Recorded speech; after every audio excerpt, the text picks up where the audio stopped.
pharmacology and drug development major, and minor in science and management of biomedical therapeutics. Dr. Fan currently serves as the administrative chair for RX Pride, the vice president of Phi Delta Chi Omicron Alumni Association, co-chair of the Dell Scholars Alumni Network, and the faculty advisor for Phi Lambda Sigma of USC School of Pharmacy.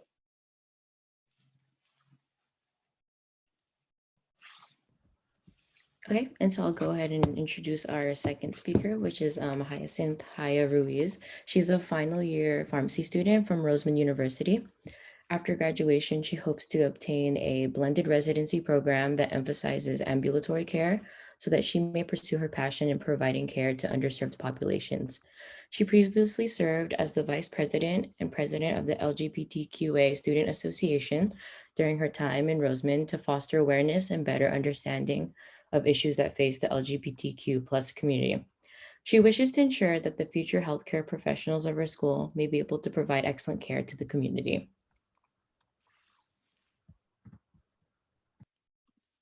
And for third and final speaker, we're joined by Mr. Erik Dillon. He's the Director of Admissions and Enrollment for the College of Nursing at Roseman University of Health Sciences. In addition to his role, Mr. Dillon serves as the advisor to the LGBTQA Student Association of Roseman. He received his bachelor's degree in liberal arts from Indiana University, a master's degree in adult education from University of Phoenix, and he's currently completing his doctoral degree in educational leadership from the University of New England. Over the past 15 years, Mr. Dillon has dedicated his career to serving students throughout their academic journey. And as part of his service to students at the collegiate level, Mr. Dillon has a professional and personal goal to continue the promotion of diversity and inclusion in higher education, particularly with regards to the LGBTQ individuals and other underrepresented communities.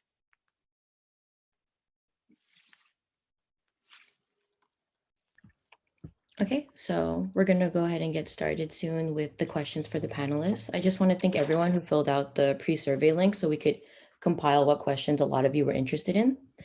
And for the questions that they will be answering, we identified on the slide who's it for, so it'll indicate if it's for a specific person or if it's for everyone to answer.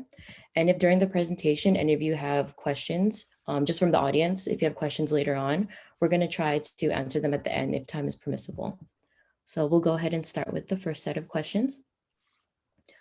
So for Dr. Fan, can you tell us more about why you decided to found RX Pride and any challenges you had? And then for Hyacinth and Erik, the question is, can you tell us more about your work with the LGBTQA Student Association?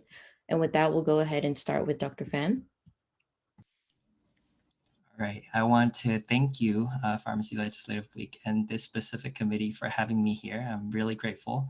And in the ideal world, we would be all having this in person, but because of technology, we're able to collaborate across states. So for that, I think that works too. I'm super excited to be here. My name is Tam Phan. My pronouns are he, him, his. And in terms of the journey of finding RX Pride, I want to give the credit more to the students, and particularly of Grace, she was the first member that I kind of talked to in starting this discussion. And for myself, I've always been an openly proud gay man. And even as a pharmacy student, I've always tried to be my own advocate and my personal advocate and hold myself to a high level of professionalism when I was in school. But at that time for our curriculum, we didn't have too much of LGBT resources or a lot of education, lectures, didactic, or even experiential opportunities to work with LGBT specific population. During fourth year, I started a lot of my work, started in an HIV clinic, and this is how I fell in love with HIV pharmacotherapy and started to pursue that as my specialty. So coming back when I was a resident at the School of Pharmacy, I found that at that point, I now had a platform to work with students and kind of be the resources that I wish I had when I was a pharmacy student. And at that time, residents were considered as adjunct faculty. So we did have some more leverage in terms of who we can, and I felt more comfortable, let's say that, of who I can talk to in terms of administration, in terms of other professors and faculty members to a point where we started to work on putting a group together.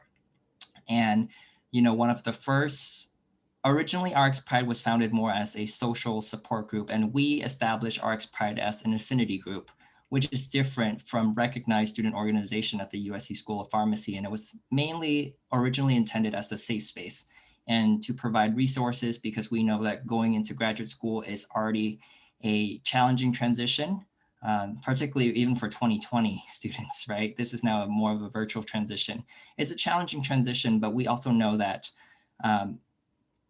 figuring out a part of yourself and becoming who you are and becoming proud of who you are is also another aspect while you're going through this graduate school process. So we wanted to find a space that people can feel comfortable, people can show up to work, to school, and feel comfortable and be proud of who they are. But since then, a lot of the group, we're small but mighty, so we have started doing 2 co-curricular LGBT cultural competency training for the students, which we had a lot of great attendance. And because of the data that we did have, we were able to now propose that to senior administration, some of our associate dean or even assistant dean for curriculum, and now it's integrated into our 4-year PharmD curriculum.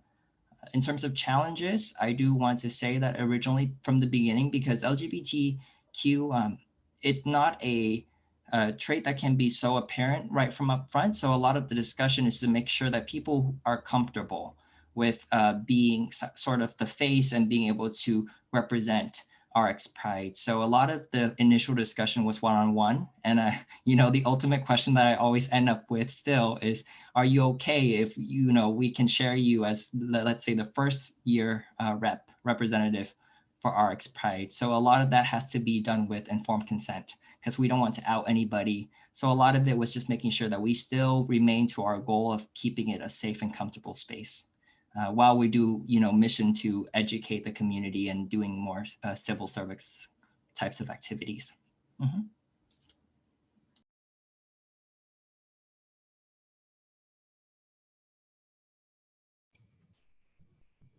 I guess I can go ahead and speak to the LGBTQA Student Association at Roseman University. So when we started back in 2016, much like Dr. Phan said, it was a student who approached me and asked if I would be an advisor to the organization. And they felt that it was a need here at Roseman University. And of course, being an openly gay person, I said, absolutely, why not? I think it's very important. I was not that brave when I was that age. And so, now that I am, I think it's very important to have that level of representation. And while I'm not particularly in healthcare, I think it's important for students to be able to see themselves a part of the university in a unique way. And part of that has to do with the level of representation that we as LGBTQ plus individuals have as far as representing who we are. And that individual, approached me and was like, I assumed you were gay, but I wasn't sure. And I said, well, you are correct, I am. But it was actually one of the deciding factors as to why they chose Roseman. And, after hearing that story, it just kind of really solidified the importance of why I needed to be the advisor for the LGBTQ a Student Association here at Roseman. With some of the things that we've done over the years, again, small but mighty, I like that term. We've worked closely with our local centers, so the LGBT Center in Las Vegas. We've also are now currently working with the Henderson Equality Center, as they are a newer equality center here within the Las Vegas Valley. We've done everything from the AIDS Walk, the Pride Parade, just different things. And we've also had health fairs that we'll actually put on at the local centers, because that's very important. We also incorporate what we consider lecture series, so that we bring in individuals who have various backgrounds across all health disciplines, because we incorporate nursing, pharmacy, and dental, and so forth. So we have individuals who come in and speak to, pretty much what we're doing here now, right? Practicing with pride, and how do we prepare our students in the future? Because you know, we've actually had situations where our students have gone out to clinicals, I know in the nursing aspect of things, where they've had their first trans patient. And while there was challenge there because of curriculum and areas that maybe we didn't have to really prepare our students, that was something that brought light to us to say, we really need to figure out how do we incorporate that. So I was really impressed with one of our nursing students who brought that to the forefront for our health assessment labs, and that became a part of the actual curriculum and trying to incorporate that within our nursing department. So we're making strides at that, and I have to say it has to be because of the LGBTQA Student Association. So, and I'll let Hyacinth speak on her experience. Thanks, Eric.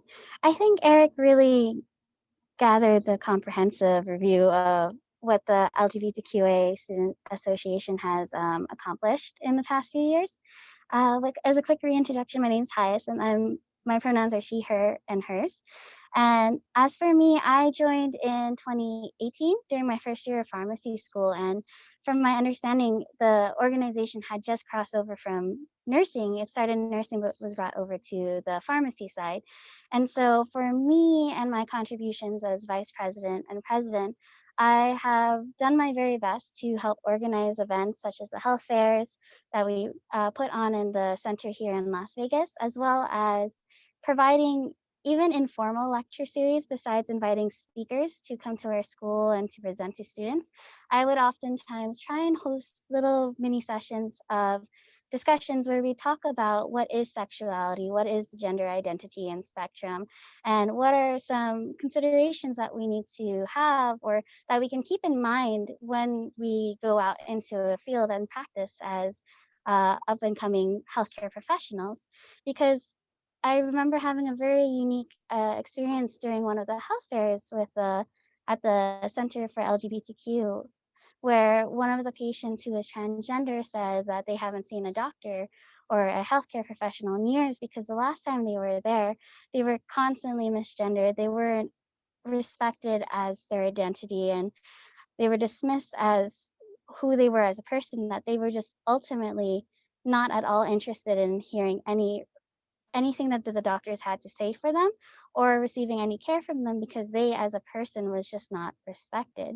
And so with that in mind, with a patient telling me this at the health fair, where all I'm able to provide is a blood screening, blood pressure screening, and some counseling, it's really said a lot to me in my first year that made me really passionate as to trying to help raise awareness in our students and with my classmates to know that the challenges the challenges of discrimination that patients can face if they're in the LGBTQ plus community, but also just considering trying to make it comfortable for students to have that open discussion, because I often feel like a lot of us are concerned of overstepping or saying the wrong thing, that to just have a small meeting with people, to have an open discussion, to say this is a safe place to ask questions and to learn what are the terminologies and the the challenges that are faced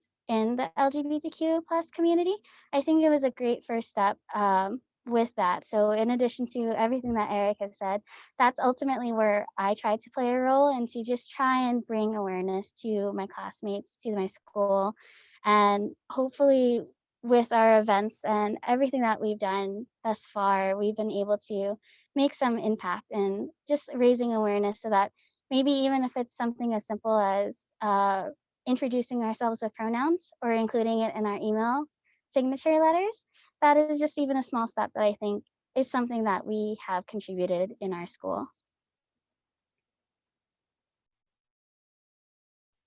All right, thank you so much for sharing. And I definitely agree to, everyone shared and probably ask more about the events that you've done, Hyacinth. More ideas for our Pride as well. So we can move on to Absolutely. the next question. And this for everyone. So what events and resources can you, I guess we discussed that as well. But any resources or events that you can highlight from your respective organizations? I would maybe not necessarily from our respective organization, but if you are familiar with GLAMA, the Gay and Lesbian Medical Association, it has a wealth of knowledge. There are annual conferences that they host as well. We've been fortunate enough to have students participate at those conferences before. So there's a great area and of knowledge and resources that are available, particularly for students and faculty and staff. Because I think sometimes with faculty and healthcare disciplines, they may be reluctant to teach it because they don't know how. They may be afraid to. They don't know how to address it. So I encourage you all to look at that from your perspective as a student and preparing yourself when you go out into the workforce.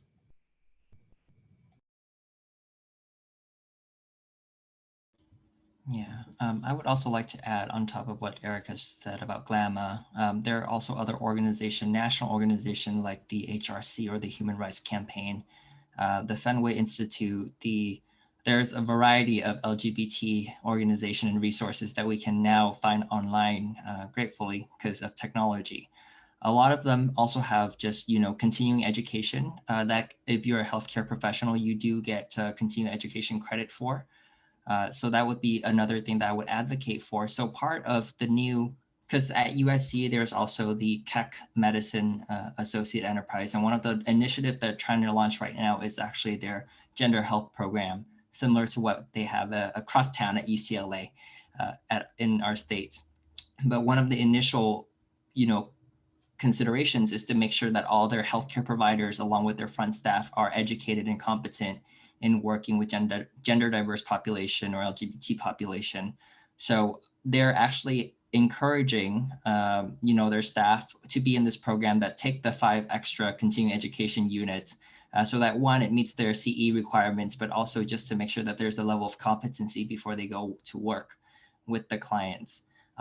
Other resources that I would also like just to plug for right now is actually the Organization for STEM. So it's called OSTEM, so it's out in STEM.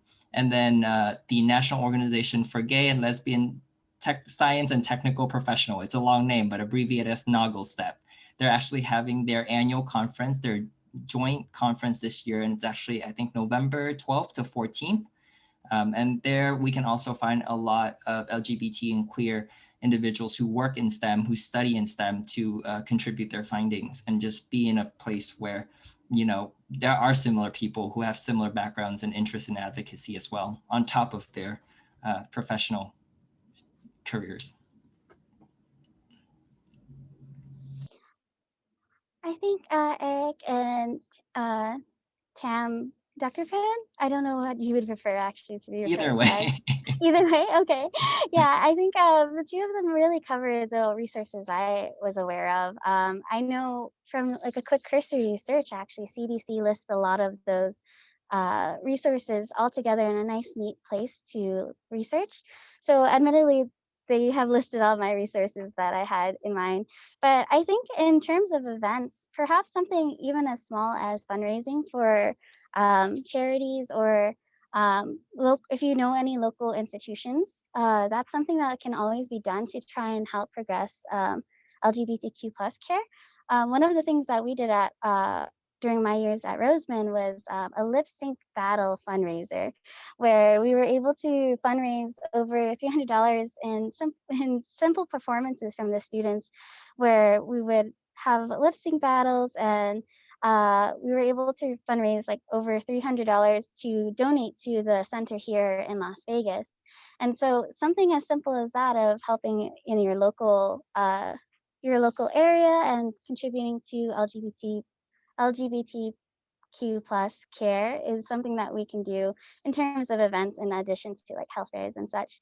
But otherwise, I think in terms of resources, Erik and Tam really addressed everything I had in mind. So I hope that can help in any way. Part of this being on this panel is I'm also learning of all the other organizations and your efforts. So thank you for sharing. That's actually a really wonderful idea of having a lip sync battle. Yeah, one of our board members came up with it, and we've been trying to do it every year. So in my vice president and president year, we did it. So hopefully the new board is going to continue it. But yeah, it's just something simple. And like you said, it's really exciting to hear of all the different organizations throughout the nation, it sounds like, that are contributing to this. So I'm definitely in agreement there.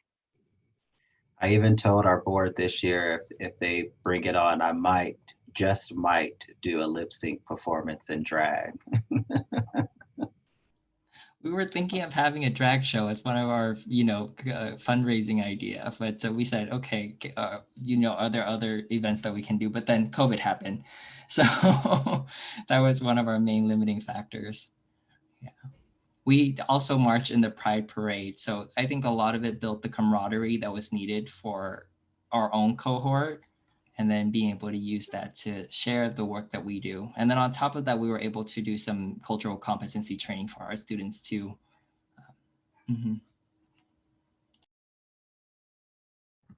Okay, thank you. Thank you everyone for sharing. These are really good resources. We're going to move on to the next question.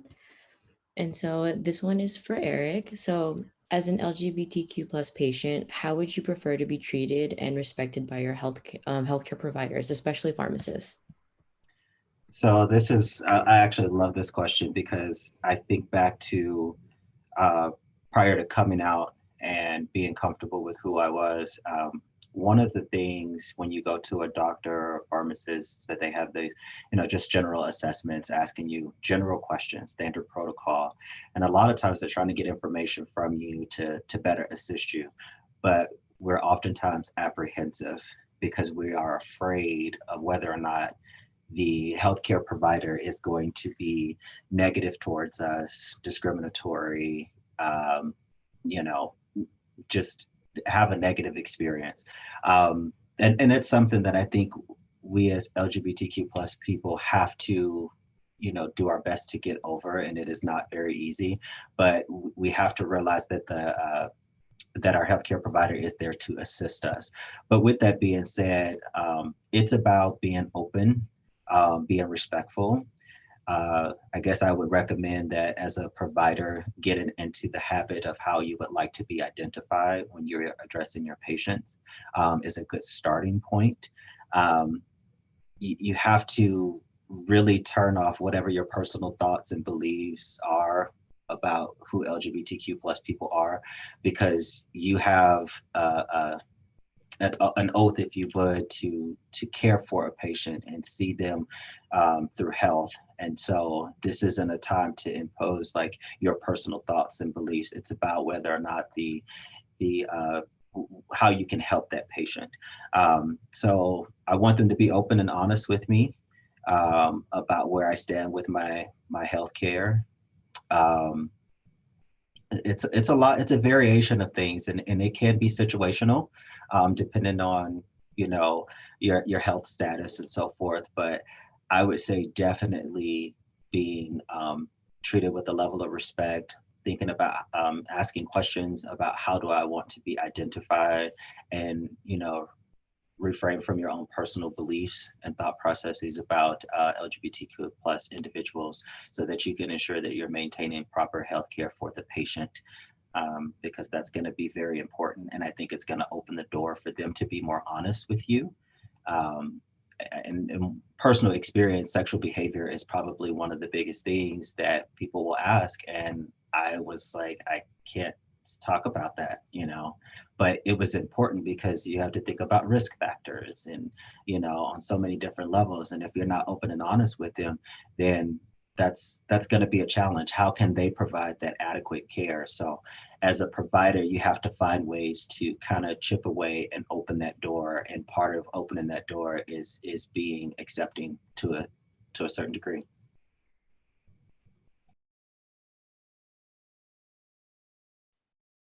Well, thank you so much, Erik. So we can move on to the next section for Dr. Phan. Can you share an example of an interaction with an LGBTQ patient, and what was the most memorable one for you? Of course, yes to the first question. And then I think the second question is where the most interesting or the more valuable answer would be.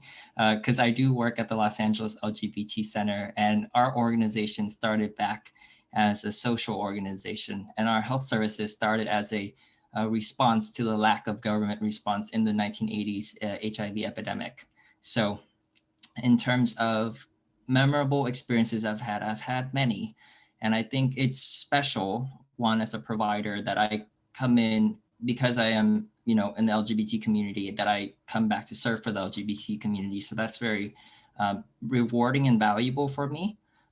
In terms of the patient, I think there is a difference when they come into a room, or right now, telemed, to know that one of their providers is also an LGBT provider in the LGBT community, and that already have a baseline understanding of the current challenges and history that they have gone through.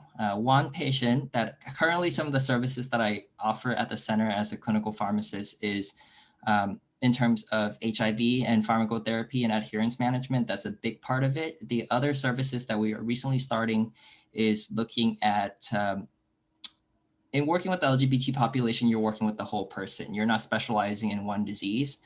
Historically, it has been, working with HIV and ARVs and pharmacotherapy, but now we're evolving into things like gender health, and we're addressing other disparities that are seen for the LGBT population. So a lot of the services that I do is in terms of pain management. So whether it's optimizing people's pain regimen, tapering off opioids if they're on higher doses of opioids, or other substance use.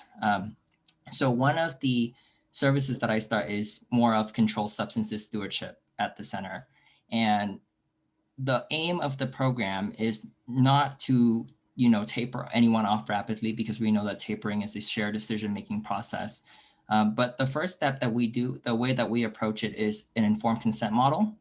And there has to be a patient understanding and shared decision-making. So we have to go through and introduce what this service is about.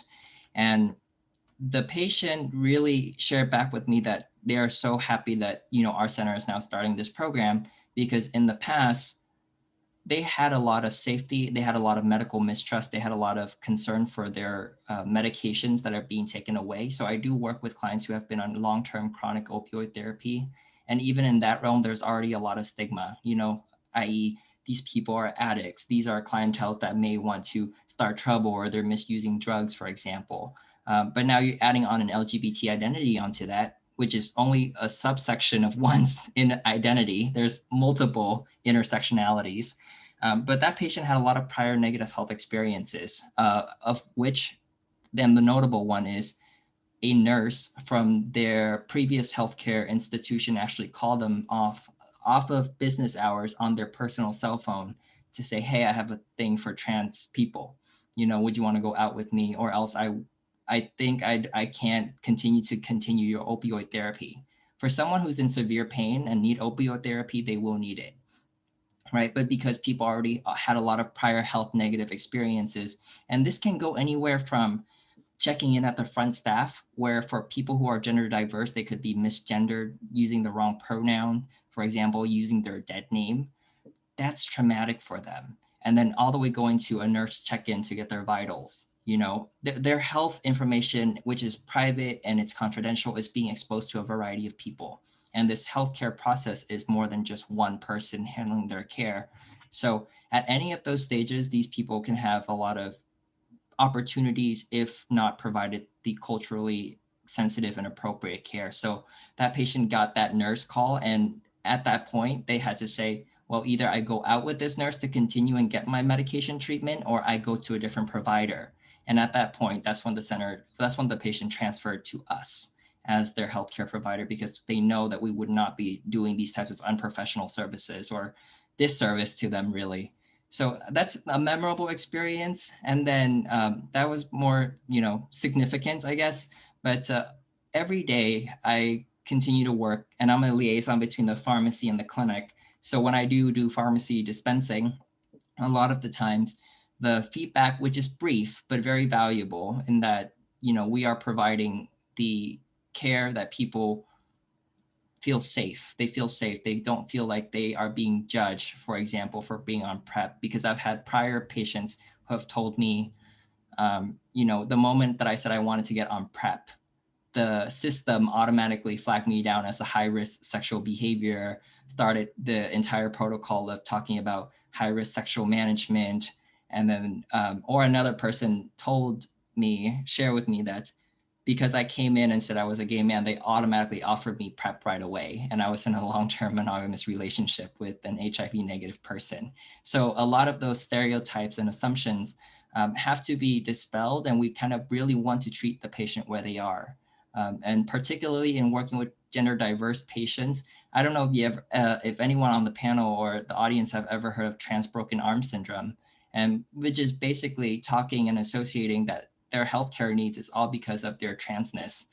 And, as LGBT people, we know that we get sick, we get the flu, we have other comorbid chronic conditions that we need to address other than just transness, And so I think a healthcare provider that have that competency, that even have the initial first proactiveness to ask, what is your pronoun, or how do I address you at this visit? Giving the power to the patient, I think that already opens a door for them to provide more, to build better rapport with the provider, and to just ensure that future visits moving forward, there's not a lot of mistrust that can be placed for that interaction.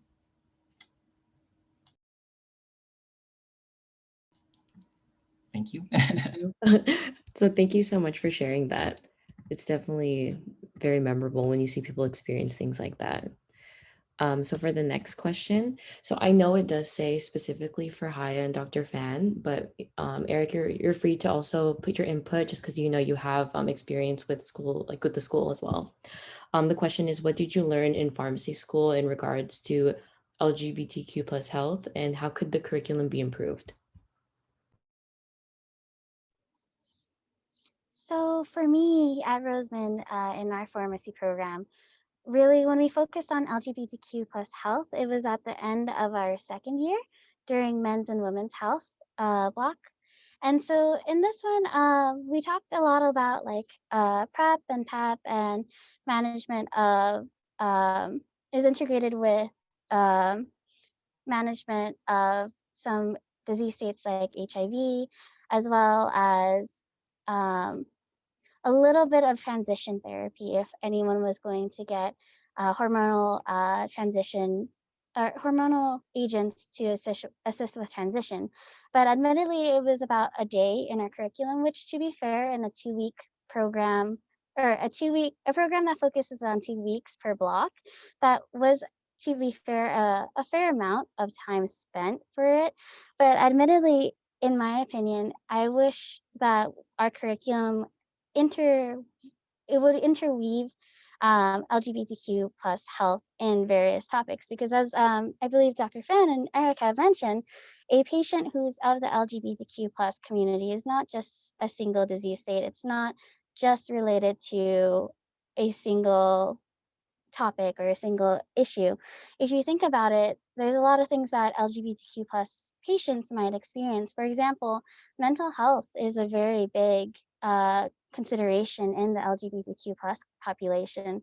And so when we talk about perhaps mental health cases, we could consider the patients who are at risk. It's not only the variety of traditional patients you might consider, like if they have bipolar, if they have depression. Patients who might be at risk might include the LGBTQ plus population.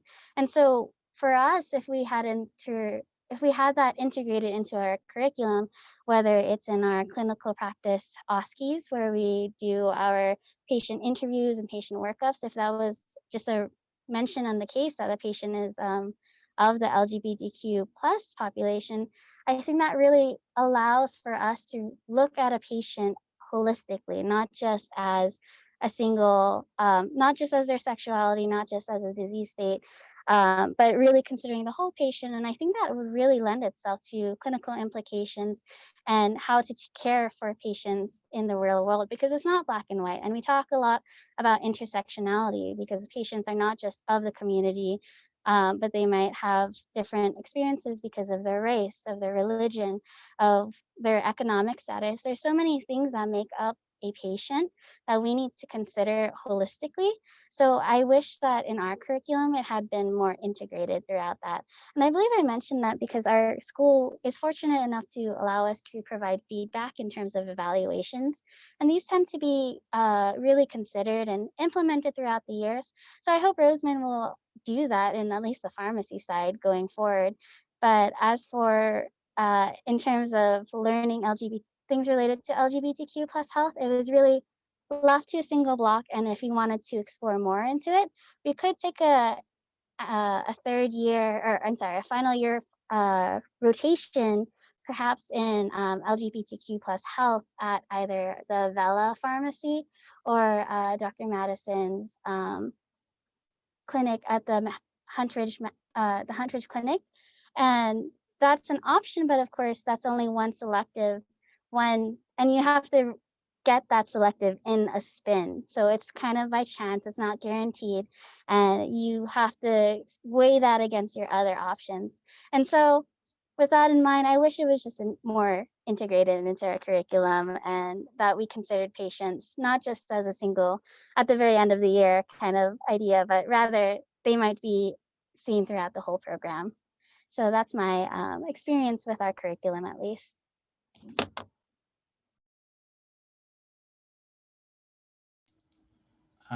In terms, thank you, Hyacinth, for sharing that, because part of the work, you know, this is talking about the whole person. So I know a lot of PharmD curriculums are split into therapeutic blocks per se, but I think as simple as, sorry, that was one of my alarms for more events throughout the day, that, you know, PharmD curriculums are blocked into these therapeutic modules. But I think for vertical integration purposes, this even as simple thing as for cases that are shown throughout the didactic lectures, even to say as simple as, you know, talking about the including things like cisgender or sexual orientation and gender identity into the case, you know, that could be as simple as, you know, Sarah is picking up aspirin for her wife.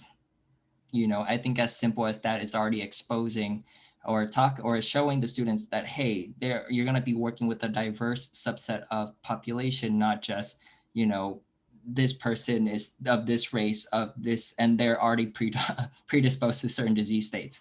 So I think that's super important. And for us, we didn't have much in LGBT terminology even until we started RX Pride. So a lot of it was coming from students' needs, and then having a facilitator to communicate that to senior faculty and people who do have, you know, a platform in what the curriculum could be like. But I will say that I was just more of the body to connect the two together. And a lot of it, the actual content was actually built from the students. So I really appreciated how you mentioned that student end of the year or end of the semester, end of the block evals will come into play. That is so practical, and that can be already done at this semester, because if you're a semester or quarter system, it's coming to an end soon. So really appreciate that. Yes, I agree with that. And for someone who, you know, worked closely with the evaluations, I know it's something that we definitely take into consideration here at Roseman, which is awesome. So I will encourage all of you as students to, you know, write that down in your evaluations. You know, how can we incorporate more LGBTQ plus information and learning modules and so forth in the various curriculums. The other part is, you know, looking at like the intersectionality of things as well. So you guys have talked a little bit about race, socioeconomic status, different things of that nature. You know, it's unfortunately, oftentimes there's this bubble of what we have an LGBTQ plus patient that they are coming to see us for something that is, let's say, related, if you would, you know. And so, like you said, there's more to it than that. And from my own personal experience, when I was considering PrEP, I know that it is a daily medication that you have to take.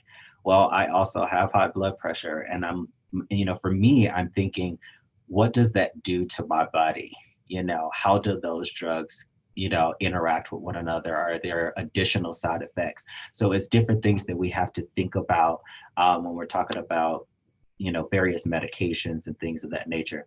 But I think that all curriculums can be improved But I think probably the biggest challenge is how do we get our faculty to think about that? How do we get them to be more comfortable with an area that they are maybe unfamiliar with? And that's where additional education comes in at CEUs, going to different conferences and figuring out ways to incorporate it into the curriculum.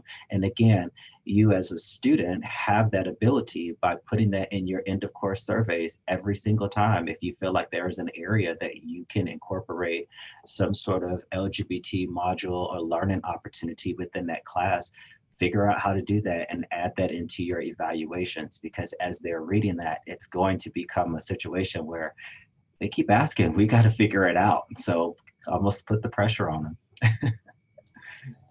I think across the country right now, especially since there's such a heightened and emotional, response and discussion about racism, diversity, equity, inclusion initiatives, this is now the opportunity to bring this up. And I think this is where we have the most impact.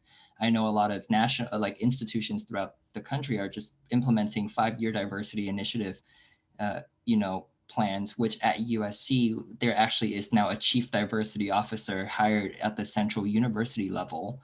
We at the College of Pharmacy have now an assistant dean for diversity, equity, and inclusion. And, RX Pride is kind of only a group of that. But even in pharmacy, there are, accreditation standards that one of them is to provide culturally appropriate and sensitive care. And if you look at, culturally and linguistically appropriate services, or CLASS abbreviated for short, you can find a lot of this in the science literature. So I know a lot of faculty and academics like to talk about reports, journals, studies. So those are some buzzword terms, I guess, that you can use to bring up the need for including more LGBTQ plus health in your curriculum and in your community.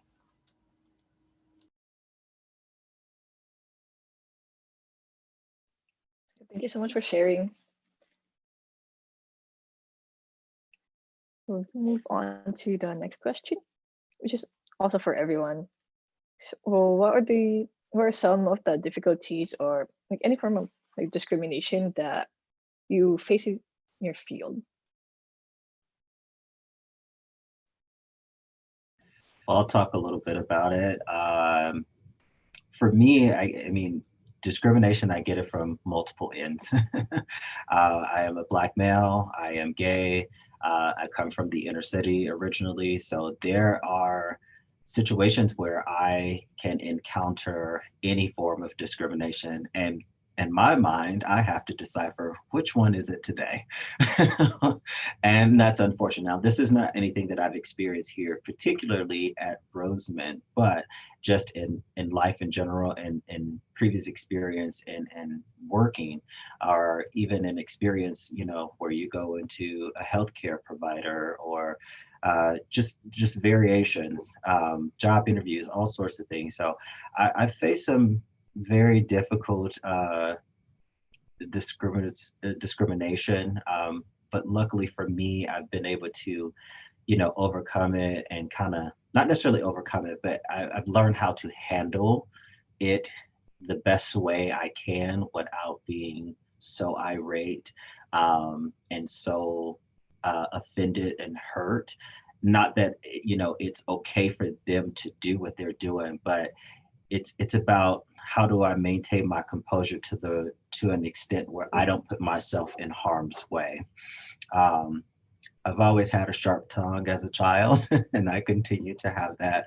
So I've learned to be witty in the way that I say things and response.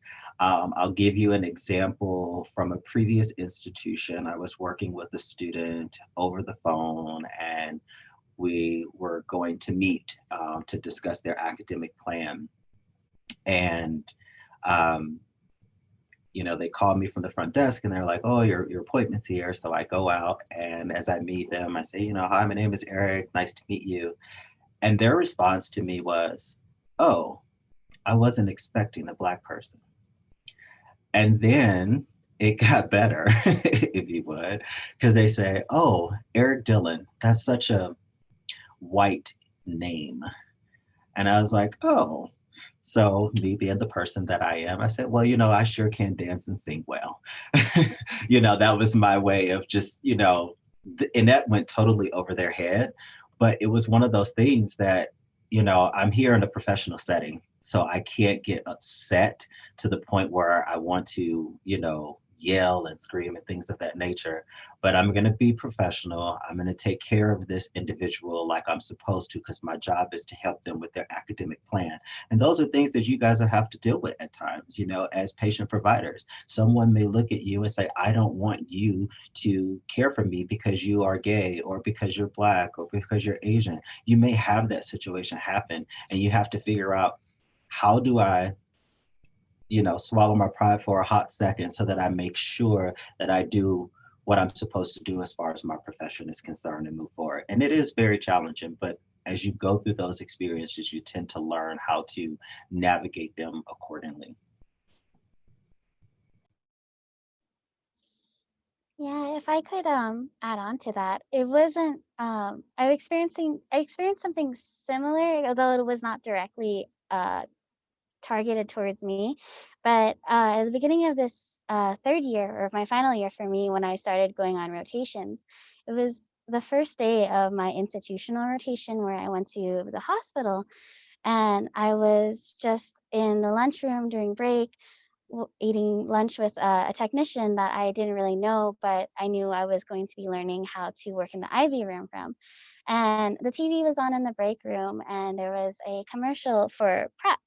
And the technician commented that he said, "Wow, really don't understand the point of this drug. It's really stupid, and it's incredibly uh, it's not a good drug." And I was shocked because I know PrEP is a really helpful drug that can help patients in their relationships protect themselves against obtaining HIV, or and having like a normal, uh, having a safe, intimate relationship with whoever their partner or partners are. And so for me, I'm sitting here and wondering, what should I say? It's my first day. I don't want to I don't want to do things that are going to get me in trouble and have issues going forward, because this is a technician who's going to be training me specifically for this rotation. However, I don't feel comfortable just letting that slide. And so it was a very intense moment for me, where I really had to quickly decide, what can I say in this moment to perhaps challenge that idea, to show that I'm not comfortable with what they've said, but also doing it in um, a respectful manner and a professional manner. And so I ended up kind of trying to have them, I asked them, could you explain more as to why you think that's a bad drug? From my understanding, this is how the drug works and this is how it can be used. Could you explain more on that? And that was really the most I felt like I could do. I felt very trapped in that moment, where what can I say? What can I do that's professional, but also standing up for what's ethical? And so with that in mind, there becomes a challenge of what can you say, what can you not say in the professional environment, because other people might deem it unprofessional, even though arguably it's not. And so that was definitely, although it wasn't directed towards me, I definitely understand, or I definitely had a similar experience, I guess you could say. Not the same, but something similar to that. Otherwise, personally for me, some other difficulties that run through my mind similar to that is, as a member of the LGBTQ plus population, I identify as bisexual.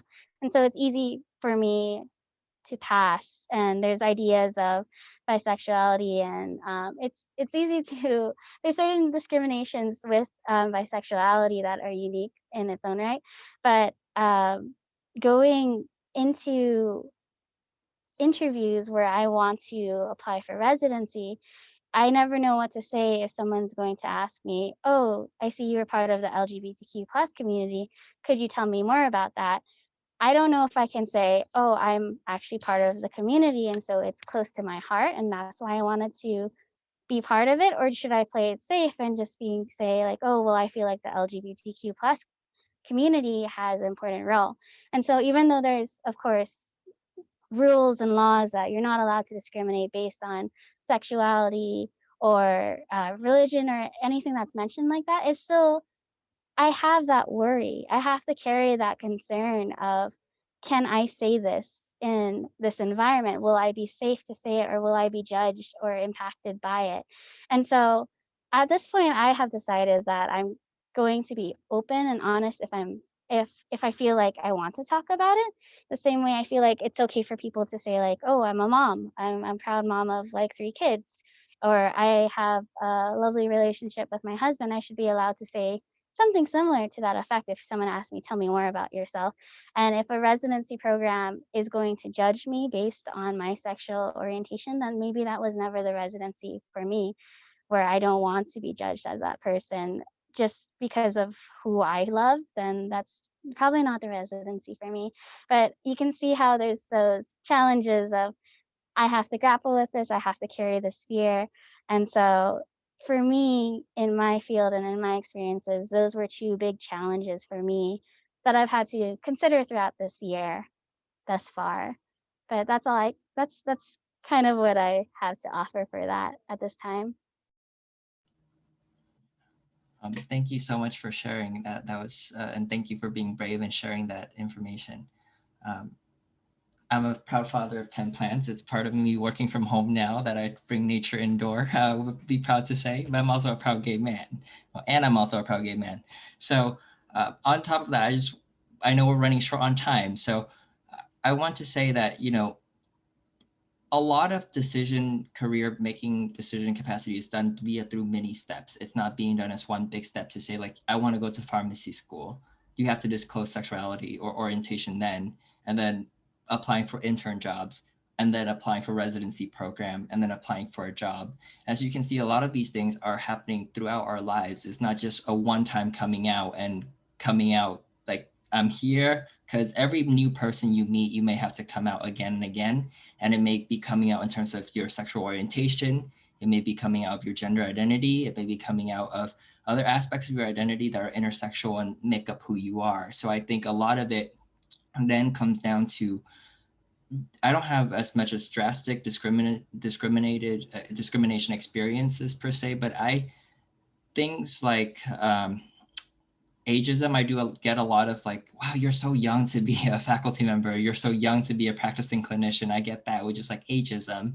And then I also get a lot of, obviously because of the LGBT community, I get, those questions of, in the past, I've had students, when I was a student, I had a peer ask me, hey, I just shared a cup with this other gay guy. Am I at risk for HIV? I don't know if that person was joking or not. So they asked me, I just share a cup with a gay man. Am I at risk for HIV? So it's like, at that point, it's like, you're in a doctorate program. How could you be so uneducated? But at that point, like Eric mentioned, I had to choose. I need to stay calm because this is how professionals will react. I can't, go back and overtly say like, how are you so ignorant or anything like that? Because that's not what we sign up for. That's not our professional character. So a lot of it we have to do our own choosing, and microaggressive behaviors throughout the years, I would say, can definitely dampen the way that we perceive. But for those of you who are on this call now, I thank you for being open to learning about these conversations and hearing this conversation, because a lot of the initiatives that we're trying to do is to train existing providers to be more culturally competent per se, but I think it really starts with students, because in a couple of years, you're going to be out there practicing as practitioner, working in community, various settings. And the fact that you're on this call and being open to this, I think the community and the patient will thank you for that in the future. I just want to add really quickly, because you brought about having to come out over and over again, in a sense, something, whether you are a part of the community or not, remember that coming out is not a ritual, it's a process. So. Definitely. Hey, thank you everyone for sharing those really memorable and powerful stories. I know it takes like a lot of vulnerability, so I really appreciate all 3 of you expressing those things. So for the next question, I know like we're talking about all these topics, and a big part of this is advocacy. So a question we had for all of you was, what opportunities are there for pharmacy students and graduates to be advocates and to essentially practice with pride?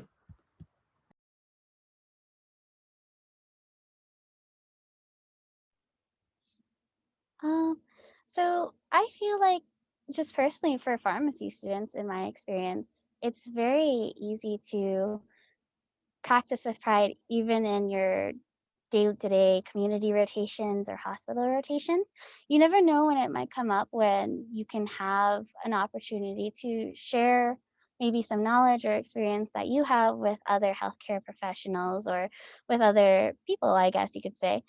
So, for example, in my second year, I was at a community rotation where some of my or I guess coworkers at the Walgreens were talking about a patient who was transgender, and so they were talking about how they felt a little uncomfortable because they never knew how to address this patient. They didn't know how to talk to them, or like, should they say, oh, like what name to refer to them by because there's their medical profile, but they didn't know if the name on that profile was their real name or their dead name. And so when I overheard them talking about this, I told them how it's okay to ask. It's okay to ask the patient, oh, what are your pronouns? How would you like to be addressed today? And to kind of tackle it in that manner of just when you get the opportunity to um, ever discuss it with someone, if you see that there's a gap in knowledge and someone's uncomfortable with it, I think there's a very easy role for patients, or sorry, for pharmacy students to bring that up with their coworkers, with patients, and just provide that education the same way we provide drug information and drug education to all patients. And so for that, in that small way of just when you get the opportunity to bring something up, if you have that opportunity to start that discussion, it's definitely something that can contribute and alleviate some of the concerns or the anxieties that maybe other healthcare professionals have, or even in your patient experience. Something that I tend to do, unless I know for sure what a patient or any person's pronouns are, I try and to go, well, it's not technically preferred by everyone. I try and use they as my pronoun. So I always try and refer to, oh, they're over there. This patient, they wanted to get this thing. If you just practice that conscious effort of trying to change your pronouns to be a little bit more gender inclusive, I think that's just a simple way of doing small steps that help you become a better healthcare professional and to impart that on your patient care, because whatever you do to better yourself is something that's going to help other people in the long run. And so in my opinion, that's something pharmacy students, graduates, anyone can do in the healthcare field when you're providing care. So that's my belief on that topic.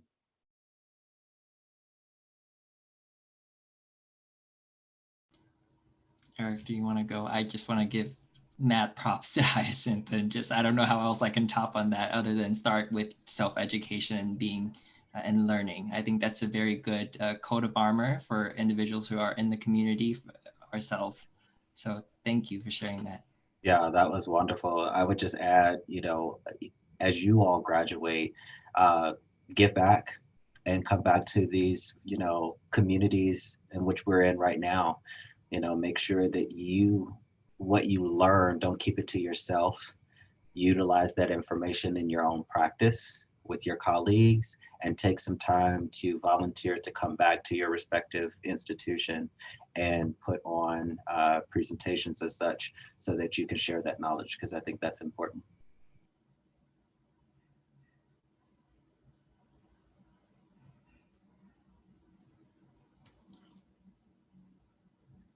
I also received a question in the chat. I'm sorry if I'm interrupting someone. It's a little hard for me to hear now. But I received a question in the chat regarding what a dead name is. So I'm gonna do my best to explain my understanding of it. If you guys have any input on my explanation, please feel free to correct me or add on to it.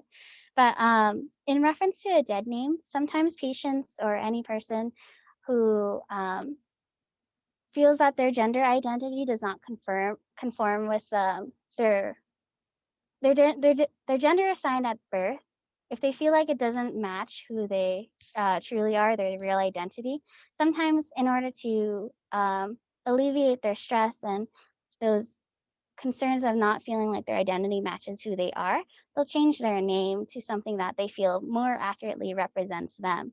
And so their dead name becomes the name that they were given at birth because it's dead to them. Because, from my understanding, admittedly, it's not an experience I have, but from my understanding, in many patients, not all, with dead names, it's just a name that no longer applies to them because it's not their identity. And they have a new preferred name or other preferred names that they'd prefer to go to. So that's my understanding of what a dead name is. But please feel free if anyone has any input or correct me if I missed anything or misexplained.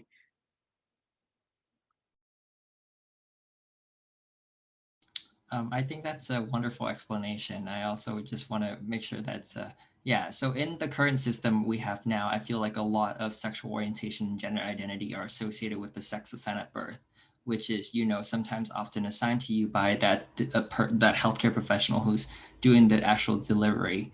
And that's binary in nature.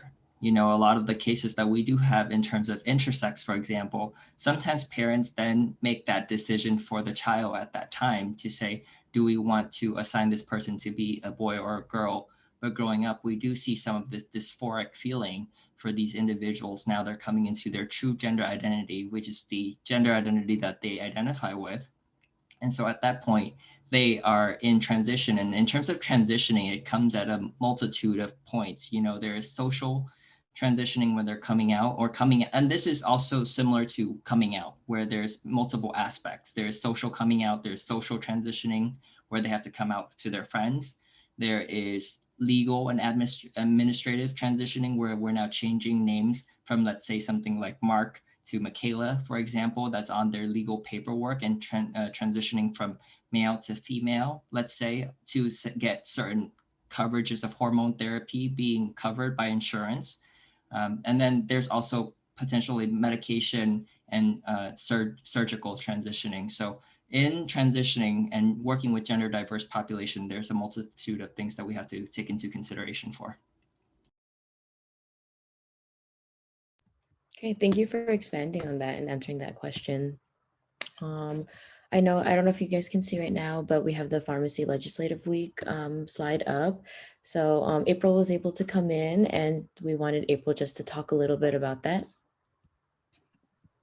Thanks so much. I'm really excited to be here tonight with y'all as a student, because when I was in pharmacy school, we definitely didn't have any of these types of conversations. So I really do appreciate the personal stories, kind of the explanation of some new terms for us. And I'm really thankful just to have this conversation with great panelists. Y'all have heard from really great speakers tonight, but we'd also love to meet the rest of the folks on the webinar. My students, we also think you're an important part of this conversation. So can you take a moment to type in the chat your school and your year? And while you're doing that, I'll go ahead and share a little bit more about how Pharmacy Legislative Week actually started with community organizers and community organizations to create Practice with Pride. This was really a big passion project when I was a student at UOP in Stockton, California, and we held Pharmacy Legislative Week during the end of October with some other American Pharmacist Month activities. So when we actually created PLW in 2014, our goal was, and still is, to engage and empower student pharmacists in building healthier communities through advocacy. To be honest, when I was starting pharmacy school, I didn't really know what an advocate meant, and I didn't consider myself one at that time. But I've learned now that I truly do believe everyone is an advocate, not just in the legislative space that we typically think about, but also for our patients and our profession.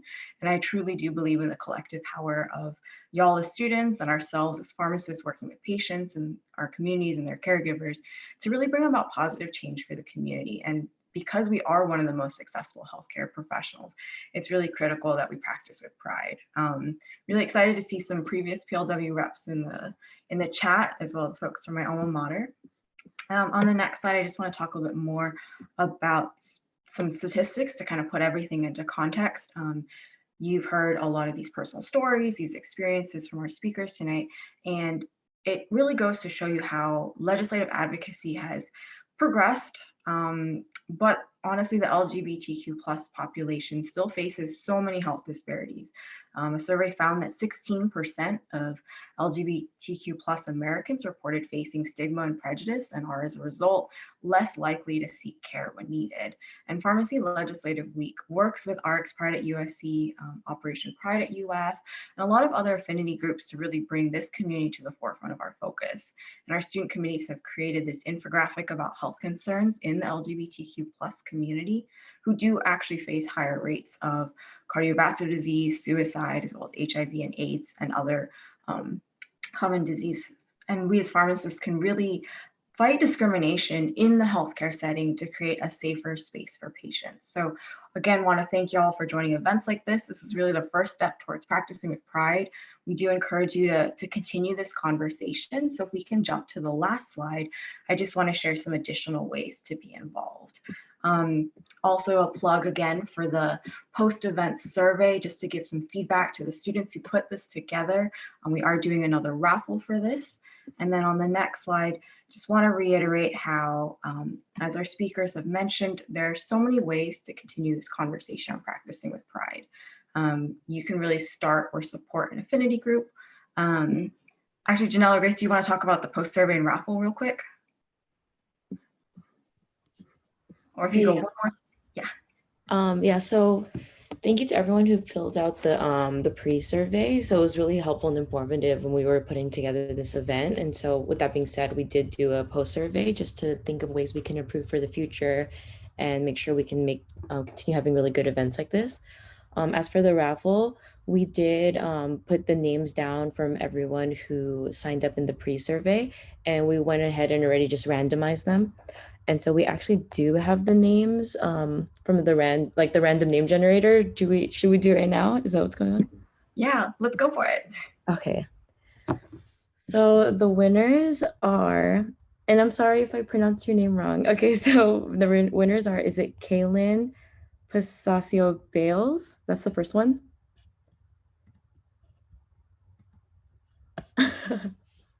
Okay, and I'll just read them off, and then we'll also, we ask that you do put your email so we can go ahead and send those to you electronically. The second one is Keva Vetla. Oh, there you go. Thank you, Christine. So these are all the names. And I'll go ahead and quickly just read them. So Stephen Zhao, Chris Kui, and Saki Watanabe. So congratulations.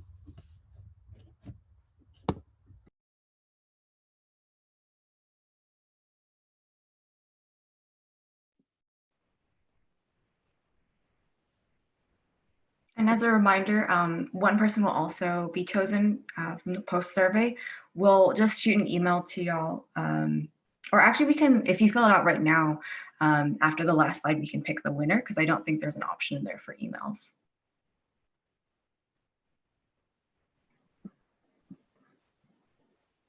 Do you want to go to the next slide?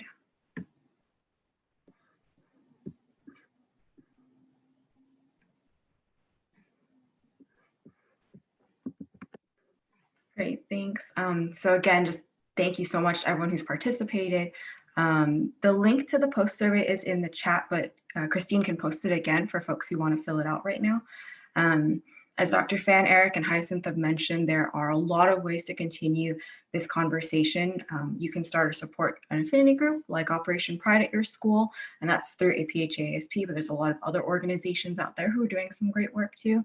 You can normalize sharing your pronouns. You've seen some of our speakers on here include that in their Zoom profile as well. And just when you're opening up a conversation, be really open to people asking you, why is that necessary? And just taking the time to explain some of this to them, because we're all at different points in our journey. We're trying to call people into the movement. And last but not least, you can also take the pledge to practice with pride. We do recognize this is the start of many conversations, and these health disparities really do affect patients across the country. So we encourage you to connect with your local or even international nonprofit organizations who center this work for additional resources and training. And if you're interested in sharing your story or kind of bringing a similar event to your school, feel free to reach out to us at our email to get involved with Pharmacy Legislative Week and be the prescription for action. So thanks, everyone. Thank you all for having me. Thank you, everyone, and thank you for having me as well. And I want to give a big shout out to April Nguyen because she coordinates all of every year, Pharmacy Legislative Week. This is not the first time that Pharmacy Legislative Week has happened. And throughout the years, we have seen some great legislative advocacy. So thank you for that. Thank you so much. I really do believe that this is all due to the students. I know there's a couple of PLW reps on here actually who are not just part of the PLW Practice with Pride committee. So if y'all want to take a moment to just introduce yourself in the chat too, you're more than welcome to. But shout out to our wonderful committee and all the students who have supported you for bringing this together. And thank you again to our speakers. Can we give them like one, I don't know, a bunch of snaps for applause?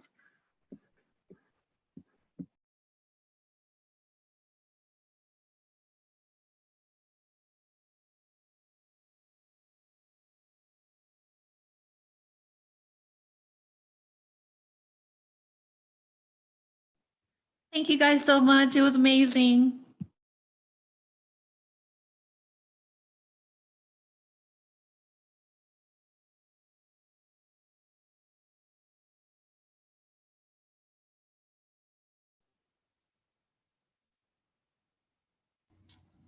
All right, thank you, everyone. Are we okay? Are we good to go?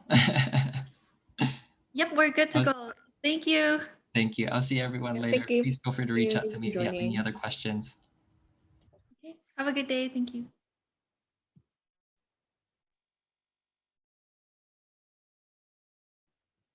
Thank you, Hyacinth. I know you're busy, but thank you for joining us. If we want to stop recording right now, I'm happy to stay on and we can